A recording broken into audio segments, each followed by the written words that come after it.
All right, let's go ahead and get started. Thank you everybody for joining me today. Today we're going to be talking about Part 107 regulation. So if this is the first time you've joined a live Q&A, my name is Taylor. I am a certified flight instructor out of Southern California. So I teach people how to fly fixed wing aircraft. And I joined Altitude University last September to help with the Part 107 portion of our course. So I'm here to answer questions you guys have about the material on the course and the written test. And then I host these live Q&As every week. We cycle through a few different topics. So today we're going to be talking about the new regulations regarding night operations as well as recurrent training. We'll go through a few questions in each one of those topics, and then at the end, we'll open it up to a Q&A. So whether you have questions on today's topic or any other topics from the modules, we can answer those at the end. I'll do my best to answer your questions today. We can't get a direct answer to you, then we can chat via email later on in the week. I did open up the chat so you guys can chat in there throughout the session. If you have questions, you can put it in the Q&A portion that you guys have access to. And then when we go through the questions at the end, feel free to throw your answers in the chat. So to start off, let's talk about the new regulation regarding night operations. Now, you'll find this under FAR 10729. Now, basically what this new regulation has done is it's gotten rid of the waiver. So prior to this regulation, you had to request a waiver in order to operate your drone at night. Now, if you were a certificated pilot after April 6, 2021, you are already qualified to operate at night, given that you are following the regulations set by 10729. If you had earned your certificate prior to April 6, 2021, then you would need to do your recurrent training, which, given the date that it is now, you would be due for recurrent training anyways. But that recurrent training would allow you to then operate your drone at night. To do that recurrent training, you'd go to this FAA safety website, which I'll actually click on it when we talk about the recurrent training and walk you guys through that.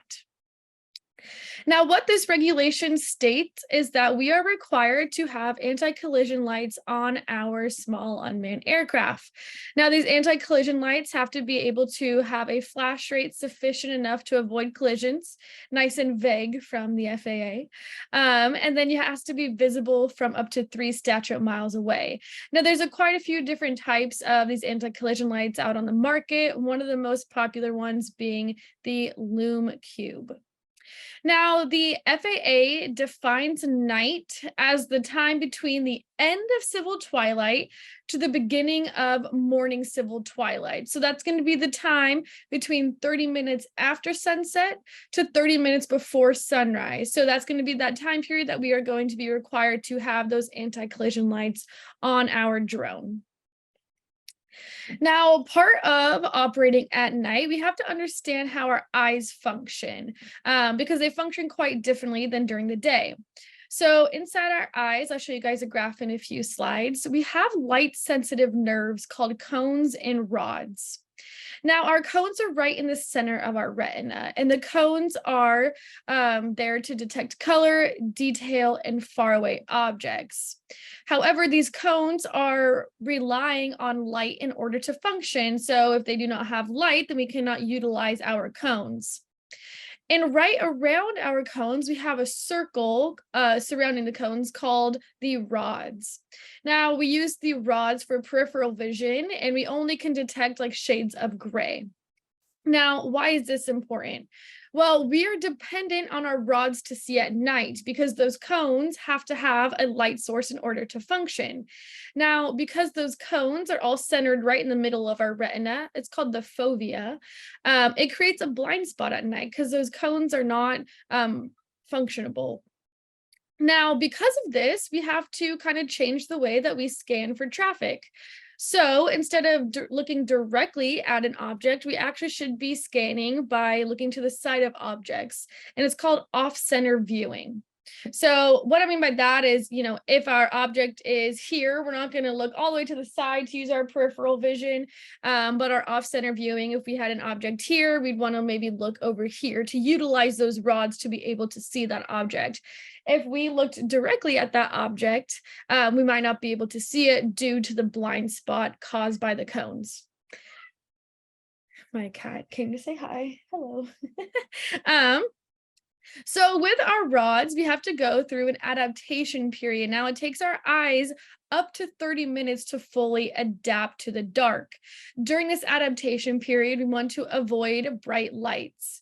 And we like to utilize either red or green lights while we are operating or flying at night, because studies show that those are the least intense on our eyes, and it helps keep our eyes adapted to the dark. Now, when we are already adapted to the dark, our rods are now 200 times more sensitive to light. So if we were to look at our phone or look at a bright light after our eyes have already been adapted, it's going to go right back to square one. And then we have to go through that 30-minute adaptation period again. So it's really important that we're using lights that are going to be the least impactful on our vision. So that's why we use either red or green flashlights. Here's this little graph from the FAA about where all those cells that I was talking about are in our eyes.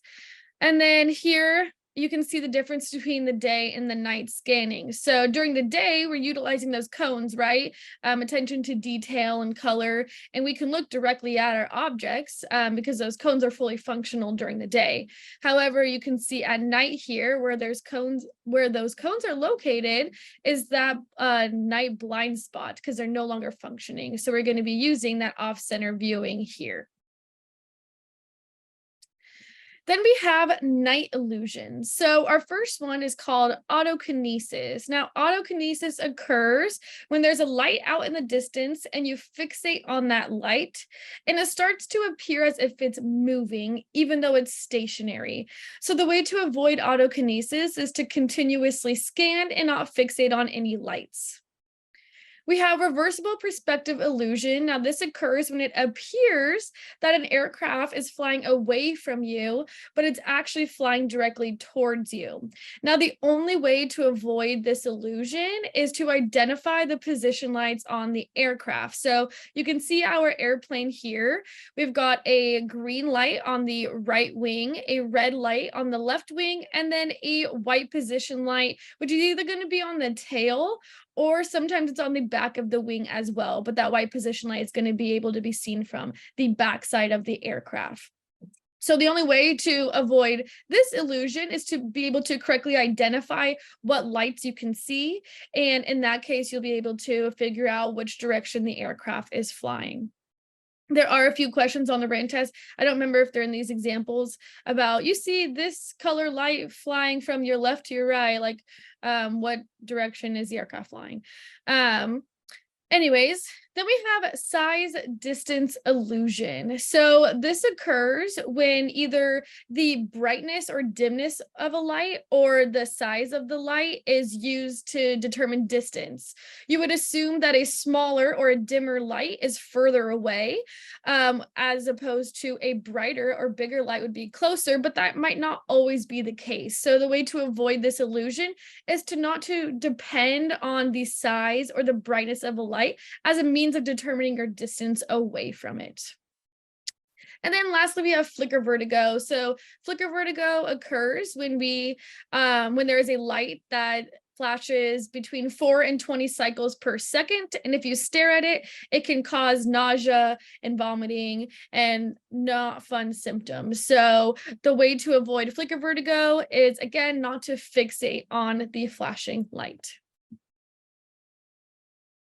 So to get into our questions about night operations, our first one here: when may a remote pilot reduce the intensity of an aircraft's lights during a night flight? So either A, at no time may the lights of a small UAS be reduced in intensity at night. B, when a manned aircraft is in the vicinity of the small UAS. Or C, when it is in the interest of safety to dim the aircraft's lights. Thank you, everybody, for participating. You guys are quick to answer. Our answer here is actually C. So the only time you are allowed to reduce the intensity of these lights is if it's in the interest of safety. B here, when a manned aircraft is in the vicinity, we wouldn't want to dim the lights, right? Because we want to make sure that they're able to see us. So here, the only acceptable case is going to be in the interest of safety. All right, question number 2. Your eyes take approximately blank amount of minutes to fully adapt to darkness. That adjustment can take longer depending on the amount of light in the environment that you just left. Woohoo, you guys are quick and paying attention. Yeah, our answer here is C. So it takes up to 30 minutes for our eyes to fully adapt. So definitely plan ahead of time when you have a night flight. A light flickering at a rate between 4 and 20 cycles per second can cause A, flicker vertigo for manned aircraft pilots, but not typically for drone pilots. B, unpleasant and dangerous reactions like nausea, vomiting, and vertigo. Or C, your peripheral vision to be severely affected by up to 10 minutes. Awesome. Yep, our answer here is B. Sometimes the FAA is a little bit tricky because with A, you see flicker vertigo right away, and you know that's the definition of flicker vertigo, but then it says for manned aircraft pilots, not typically for drone pilots. So that part of the sentence or answer is false. They sometimes get a little tricky with their wording. So they want the most correct answer, which would be here B, unpleasant and dangerous reactions like nausea, vomiting, and vertigo. Not fun. All right. As defined in 14 CFR Part 107, civil twilight in the continental US exists from.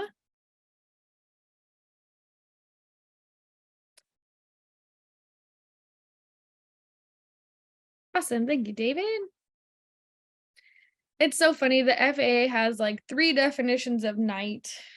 For manned aircraft, not to make it confusing, we have to have position lights on from sunset to sunrise. We have another definition for currency purposes, and then we have civil twilight definition as well. I don't know why we need 3 definitions, but anyways, our answer here is A. So 30 minutes before official sunrise to the official sunrise, and 30 minutes from official sunset to after official sunset. So great job. All of you guys got that right.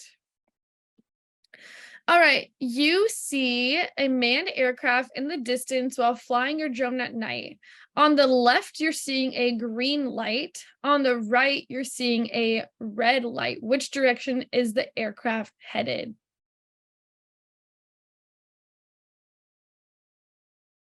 Woohoo. Nice job, guys. Your answer here is B. So remember, the green light is on the right wing. So if we're seeing it on the left here, and then the right, the left light is red, and then we're seeing it on the opposite side, then that aircraft is heading towards us. And it would be a key that we're not seeing those white position lights, which would be on the backside of the aircraft. Okay, on to recurrent training. So they changed the way that we stay current as drone pilots. If it is flying sideways, then you would just see one of the position lights moving across the sky. Yeah, so it's probably flying like perpendicular to you. Or possibly parallel, depending on. If it was flying parallel to, eventually you'd see the white position lights, but yeah, it's probably flying right in front of you if you're only seeing one of the lights. Okay, so recurrent training. As of April 6, 2021, they changed the way that we stay current as drone pilots, which is great for us because it used to be that you would have to go take the written exam every time you needed to get current. So now they offer a free online training and the exam. Now, it's required every 24 calendar months, which means by the end of that month. And the approximate time to do the training and take the test is or at least just take the training, is 2 hours. Now, where you're going to find to do this recurrent training, it's on the FAAsafety.gov website. So this is what it looks like. And over here on the featured courses, you're just going to go down to the Part 107 Small UAS this one right here, Small UAS Recurrent. The Part 61 pilots are for already certificated pilots. So you're going to go, which would be like for manned aircraft. And so you're going to go Part 107, Small UAS Recurrent. It's going to take you onto their site where they have, like I said, that course. Let's see. Well, let me go back. There we go. To full screen. So yeah, it's a course that has materials such as small UAS privileges, airspace and operating equipment, emergency procedures, CRM, which is crew resource management, radio communications, ADM, which is aeronautical decision making, airport ops, operations at night, which is what we just covered, and then maintenance and pre-flight. So those are the types of topics that you can expect to see on the recurrent training as well as on the test. So the exam itself, it is 45 multiple choice questions, and you have to receive a 100% on it in order to get your recurrent certificate. However, if you're going through and say you missed 2 questions, it does give you the opportunity to go back and change your answer. So there's no way that you can't get 100%. And then the time that you are allotted to take this test is 90 minutes. So they've definitely made it a lot easier for us to stay current than the way it used to be. The biggest perk being is that it's free because our written tests are, I think, $175 now. So questions that you might see on this recurrent training or even on your initial written test is, after receiving a Part 107 remote pilot certificate with an SUAS rating, how often must you satisfy the recurrent training requirement? Awesome. Thank you, guys. Yep, our answer here is every 24 months. So that's 24 calendar months. Again, that means by the end of that month. Question number 2, according to 14 CFR Part 107, the responsibility of inspecting a small unmanned aircraft system lies with the either A, registered owner of the small UAS, B, remote pilot in command, or C, remote pilot certificate holder. You guys are killing it. Yeah, our answer here is remote pilot in command. So prior to any flight, which we talk about in one of the live Q&As about the responsibilities of Part 107 pilots, is we have to inspect and conduct a small pre-flight on our aircraft and make sure that it is in a safe condition to fly.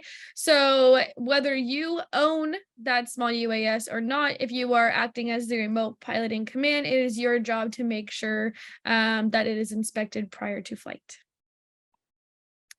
When using a small UA in a commercial operation, who is responsible for briefing the participants about emergency procedures? Woohoo.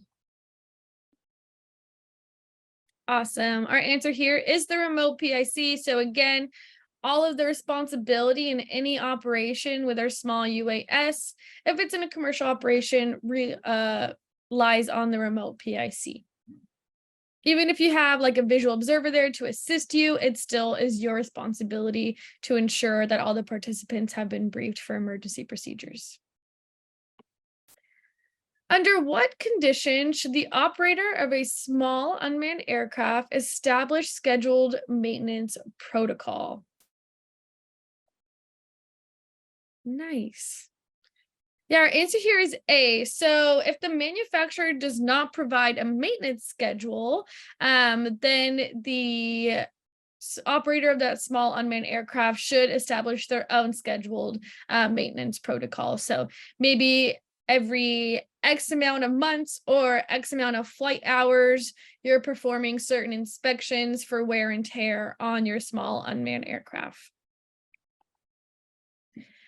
All right, when operating a small unmanned aircraft system, you experience a flyaway and that's supposed to be several people suffer injuries. Which of the following injuries requires reporting to the FAA?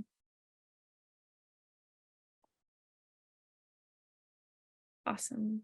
Yep, our answer here is A. So an injury that requires an overnight hospital stay. The FAA defines an accident in relation to this as if they have to go to the hospital, but the injuries are recoverable. All right, that was all my questions that I had for you guys. And now I'll open it up to live Q&A. So it looks like I've got a question here. How many times can you take the recurrent test without paying? You won't have to ever pay for the recurrent test. I'm under the impression that there's no limit on how many times you can take it. Like I said, if you answer the 45 questions, you missed 2 of them, it lets you go back and change your answer so that you can get to the 100%. I don't think that there's a cap on how many times you can do that. But there is the time limit, which is the 90 minutes. And like I said, I'm under the impression that you would just have to go through the course again to take that test.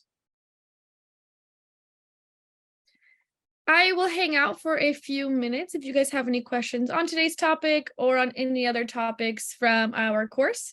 If you guys have questions that come up later on in this week, post them in the Facebook group, or you can send us an email and I will do my best to get back to you guys pretty quickly. If you're not already part of the Facebook group, it's a great resource for meeting other drone pilots. People talk about business practices, equipment for their drones, ask questions about the Part 107 material.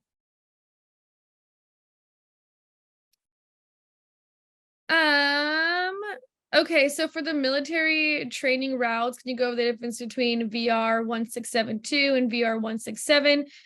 So if a military training route, you'll see them written as MTR, is identified by a by 4 numbers. So the first one being here, 1672, then that training route is going to be above 1,500 feet. If it is, then it's below 1,500 feet. If it is identified by 3 numbers, so VR 167, it's going to be above 1,500 feet. So we're definitely, we're operating our drones pretty close to the ground. So the 1672 is going to be the ones that we're going to be most concerned with, because they're below 1,500 feet. The numbers do not have anything to do with their speeds, only the altitude.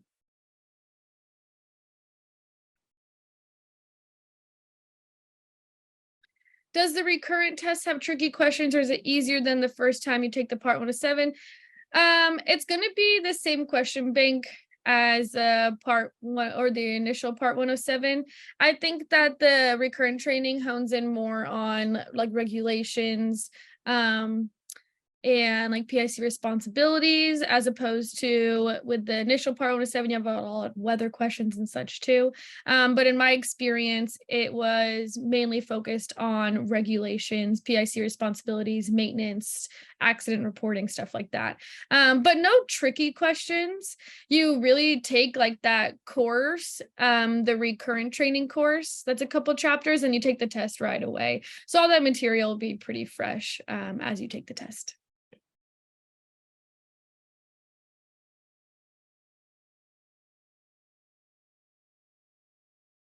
Awesome. Well, thank you for joining today. Like I said, I'll hang out for a few more minutes. For the current 107 test, we'll ask about flying over people. Yes, that is one of the what it will ask about flying over people. Yes, that is one of the newer regulations too, is operations over people. We just uploaded a YouTube video covering that topic. Anything that's on the recurrent 107 test, it's going to cover in the chapters leading up to the recurrent test. If an object is located directly on a shaded magenta line, what is the altitude limit? I would say directly on the magenta line is going to be 700 feet, is where that Class Echo airspace starts, and then right on the outside of it is going to be 1,200 feet. If you're talking about the magenta vignette.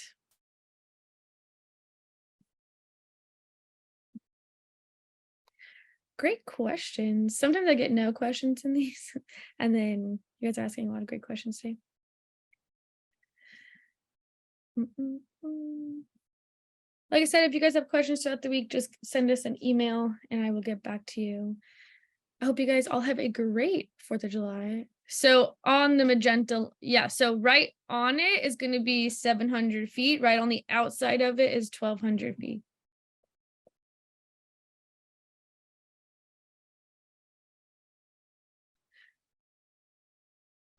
Here, I'll show you. I'll pull up sky vector just so we're, I won't let me escape. There we go. Just so we're all on the same page about where that starts. So if looking at the magenta vignette here, so this is a lighter side, which is where it starts at 700 feet. And then on the outside here is where it starts at 1,200 feet. Any advice on being nervous to sign up to take the test? The advice I give to all of my students, being nervous is normal, right? You spend a lot of time studying for this. I think it's a good sign if you're nervous because then you care about it, right? And yes, so with a class Echo airspace, everything inside the lighter vignette, on the light side of the vignette, is 700 feet. On the outside is where it starts at 1,200 feet. But yeah, being nervous with tests, it's normal. I would say, or I tell all my students not to cram study. So the morning of your test, do not cram study. What you know, you know. What you don't know, you're not going to learn in the 2 hours before your test. And you want to, preserve your brain power. So definitely take some practice tests. I would say if you're getting above 90% on practice tests, then you're ready to take it for sure. But yeah, definitely, don't change up your morning routine right before or whatever and kind of mess up your mojo, but don't cram study. That's the biggest thing. A lot of people do that, and then you waste a lot of your brain power. They do give you scratch paper. So, if there's some things that you want to kind of memorize right before, when you get in there, you can jot it down on the scratch paper. That way it's not taking up more space in your brain, and then you can get started on your test. And then my last piece of advice would be take a look at the legends that they provide to you prior to starting your test, whether you look at it when you first get into the testing center, or we do link the testing supplement book in our course. Because they have all the figures in there, but there's also a ton of legends in the beginning. So they even have the legend for the VFR sectional that tells you about these different airspace depictions and about obstacles and the colored airports and what it means. So that is provided to you. Can't tell you how many written tests I have taken, and I had no idea that it was there until I started teaching. So yeah, definitely just take some time to learn what information they already provide to you so that you know what to not, waste some brain space on. You won't need to look through the whole supplement book because some of those figures are not going to apply to small unmanned aircraft. But I would say just scroll through the legends to see what information is already provided. Don't need to have memorized, which would be like, okay, cool. Obviously you want to know the different depictions of airspace, right? And the different symbols. But some that we don't see too often, or maybe we didn't practice as much, or maybe you're just completely blanking on a question. You could be like, yeah, I know that that's in one of the legends. But yeah, you don't need to look through the entire supplement book. As you're going through practice exams in our course, it'll refer to different figures. So definitely reference those figures, but just be familiar with what legends they give you. I still find latitude and longitude a bit tricky even after watching the video. Can you go over how to know the exact coordinates as an example? Sure. And yes, they do provide you with a calculator during the test.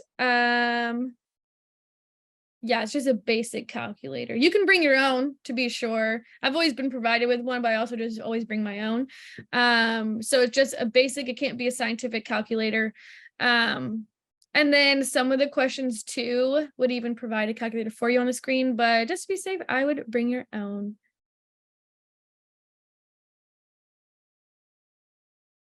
Okay, so we're gonna go over latitude and longitude, and then I will get to that next question. Okay, so our latitude and longitude. Let me find an area that's not as busy. Okay. So when we're looking at latitude and longitude, we're looking at these thin black lines here. Now, our lines of latitude are in relation to the equator. As we move north of the equator, all of our coordinates are going to be in north. So when we're looking at our sectional, it's all going to be north. And then our lines of longitude are in relation to the prime meridian in east and west. And we would be west of that. So when we're looking at our coordinates in the United States, so we're looking at north and west coordinates. So you see these thin black lines, and this makes up a quadrant here. Now you can also see these 32 degrees here and 98 degrees here. So this line all the way across horizontally is 32 degrees north. Now this line here running straight up and down is 98 degrees west. Now, we also use minutes when we're talking about longitude and latitude, and it's just a unit that they decided to use for coordinates. We don't actually have time involved in this. So as you can see, here's the 32, and if we scroll up, you'll find 33. Now, between these two are two of these quadrants. So if we were to zoom in to this quadrant here, you can see these little tick marks. Now, each one of these tick marks represents 1 minute. And then we have a tick mark that's just a little bit longer, and that defines 5 minutes. And then this tick mark that's much bigger is going to be a 10-minute mark. So between each one of these quadrants, we have 30 minutes. So if you were to count them individually, we have 30 tick marks, but you can just use the larger marks here to identify the 10, the 20 minutes, I think is under this guy here, and then the 30 minutes here. So between each degree, we have 60 minutes. So between the 32 here and the 33 degrees north here, we have 60 minutes. So say a coordinate said that it was at 32 degrees, 15 minutes north. Now here's the 32 degrees, and we want to then count up 15 minutes. So you could count each tick mark up individually, or because we know the larger tick mark is 10 minutes and the somewhat larger tick mark is 5 minutes, then we're going to go straight to 10. And then we're going to go up to the 15, or you could count individually. So it'd be 11, 12, 13, 14, 15 minutes. So this exact coordinate is 32 degrees, 15 minutes north. Now, if we were also given our longitude, then say it was 97 degrees, 30 minutes west. Well, here's 97 and here's 98. Again, we know that there's 60 minutes between the two, right? And in each quadrant, we have 30 minutes. I think that I said 30 minutes. Anyways, so then we're going to go across, and here's the 30-minute mark here. So we would draw a line straight up and down. And then our other coordinate that we had, the 32 degrees, 15 minutes, would go straight across like this. And then where those two intersect are where those GPS coordinates are located. So hopefully that makes sense. Will you guys ever make a video, or can you go over traffic patterns or with relation to wind? Yeah, I can definitely add that to the list of videos to make. Yeah, hopefully that made sense, Jenny. We are making some YouTube videos next week, so I can add that in the queue.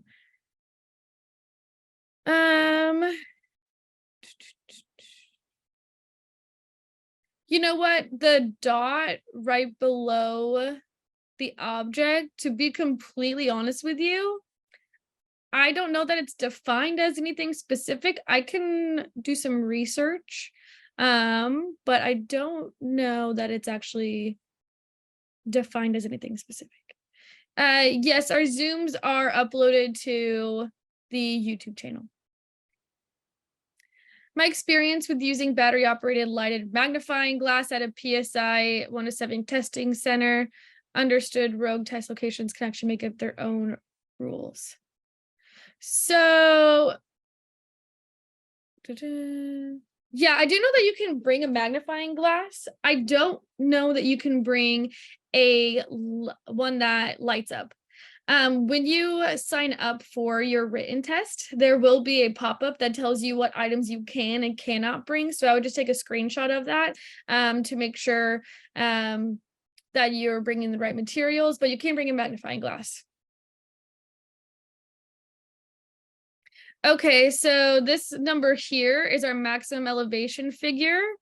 So you'll have one in each quadrant. So this one represents 1,500 feet. So if you're operating in the area, as long as you're above this number, you're not going to hit any obstacles. So they take the highest obstacle in that quadrant, add a margin of error, depending on if it's a man-made object or if it's natural, will depend how many hundreds of feet. It's only a couple hundred, but depending on what type of object is the highest point in that quadrant is how they determine that margin of error.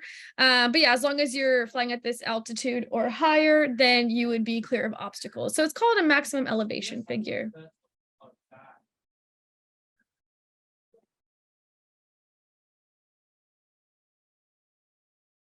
But yeah, I'll definitely add the traffic pattern. I think I just answered a question on Facebook or made a post on Facebook about it because I think there was a little bit of confusion there with how manned aircraft fly patterns. But yeah, we can definitely make a whole separate video just on that.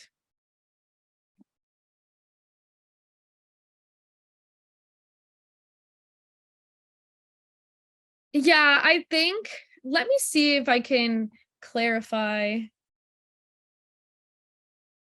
a bit, because this was the confusing part for one of our students that I spoke to recently. Let me see. Traffic patterns, FAA. Let's see if I can get a graph up here. Okay. So this picture here, we have our traffic pattern. So first you just identify the legs of the traffic pattern. So when you take off, you're on the upwind. Now this is left traffic, and left traffic is standard. This is left traffic because the runway is to the left of the aircraft when we're on the downwind. And to stay in this traffic pattern, we have to make left turns. So we would fly this upwind leg. We make a left 90-degree turn onto our crosswind, a left 90-degree turn to our downwind, which is when we're parallel to our runway, just flying in the opposite direction that we land. We make a 90-degree turn, left turn to be on base, and then a 90-degree left turn to be on final. Now, I think what gets confusing is manned aircraft are supposed to enter our traffic pattern at a 45-degree entry from the downwind, which is right here. So that's what this little airplane is showing. So they're coming in from somewhere else, and now they're entering the airport environment to join the downwind or the traffic pattern to then come in and land. Now, this aircraft would be required to make a right turn to enter that downwind to enter left traffic. So it's not that they're flying a right pattern, it's just when they're making that entry, if they continued flying and they made a left turn, they're going to end up somewhere over here. And if they continue straight, they're just going to go right through it. But they come in, they make a right turn, and now they're on the downwind for our left pattern. So again, it's left traffic pattern because our runway's on the left-hand side. I know that was a little bit confusing with somebody a couple of weeks ago. Traffic pattern altitude, it's not standard at all airports. There is a standard, which is 1,000 feet AGL. However, some airports have non-standard altitudes. So the airport that I fly out of, it's actually 800 feet AGL. And you would find that information on a chart supplement.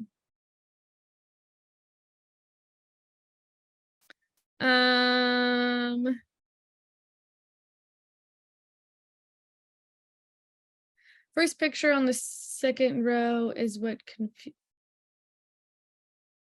this picture?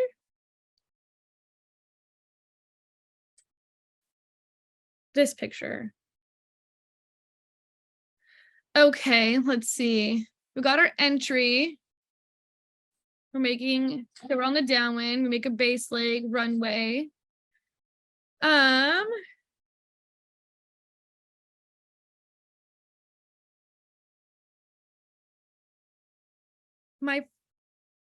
The diamond on the right. Oh, yeah, the wind cone. Jesus. Okay, so it's just telling you what runway, like, okay, so say you're landing on this runway here. So the wind cone helps determine where the wind is coming from if you don't have like an ATIS or an AWOS to report the weather. So if you are landing on this runway, it just tells you you're making left traffic, this runway be right traffic. So where this tab is sticking out to the left or right is going to be the direction of the traffic pattern.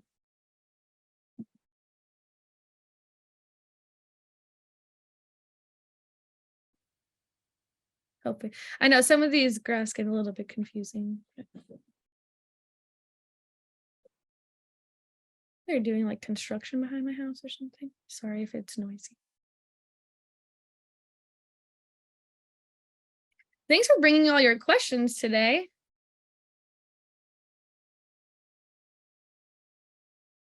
Why is it right traffic? I'm not sure. The standard for airports is left-hand traffic. But if because of terrain or because of other airspace or whatever reason being, if a runway has right pattern, it's gonna they have to tell you. So for example, like on Sky Vector here, I'm sure we can find an airport with right pattern. So here for Ennis Municipal, I have no idea where that is. It says RP16, which means that it's right pattern for runway 16. If they don't depict that, then you would assume that the traffic pattern is left. But yeah, so it just depends on the airport, just like the elevation. So the standard traffic pattern altitude is 1,000 feet AGL, but it can change based off of the needs of that airport, surrounding airspace, terrain, all of that fun stuff. And you would find that again in the chart supplement. Every time a plane lands, they have to make a rectangle pattern before landing on the runway. So typically, yes. It is standard and it is recommended by the FAA that we fly our patterns that way. Now, going into a controlled airport, the tower, the air traffic control will tell you how to enter the pattern. Now, most of the time, it would be that you enter on the downwind at the 45-degree entry, and then you fly the rectangular pattern. Sometimes the direction you're coming in from to the airport sets you up to go straight in. So they're just going to clear you to land straight on, and you don't have to fly the whole pattern. So at a towered airport, they're going to tell you how to enter the pattern. At an uncontrolled airport, it is recommended that you do enter on that 45-degree entry because there's no air traffic control to separate the traffic. So they try to keep it standardized and recommend that everybody enters on the downwind and then flies the rectangular pattern from there.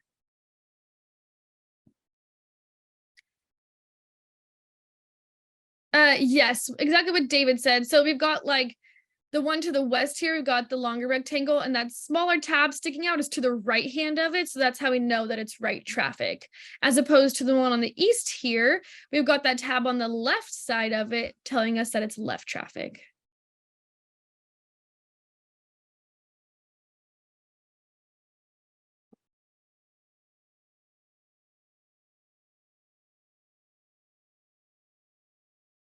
So here, so you would land. Okay, so I'm gonna like tilt my head, but you would land on this side that the tab is not on. So on this side, you'd be landing in this direction, okay, to the right. So our runways are aligned with magnetic north. So if we're landing on runway 9, then we're landing towards the east. So you would think of it as landing in this direction, as opposed to if we're landing west, it'd be this direction. So that's how the tab ends up being on the opposite side. So if we're landing towards the east, then that little tab is to the left, making it left traffic. If we're landing towards the west on runway 27, that tab is to the right here. Glad that clicked, hopefully. Yeah, so runways are aligned with magnetic north. So if we're landing on runway 27, we're landing on a west heading. Yeah, of course. So it took a little trial and error of getting that answer, but I'm glad that made sense. It's definitely, one of those things that as drone pilots, we aren't flying traffic patterns. So it's definitely a little more confusing if you aren't regularly doing it. So yeah, it just takes some practice. All righty. That being said, next Monday we are going to meet at the same time, 5 o'clock Pacific. I don't know what topic I'm going over next week. I'll have to double check. But yeah, I'll try to keep them Mondays at 5. It seems that we have a little bit more people joining us on those days. So thank you for joining me here today. If you have questions throughout the week, again, Facebook, email, all of the above. Other than that, I hope you guys have a great and fun and safe 4th of July, and I will see you guys next week.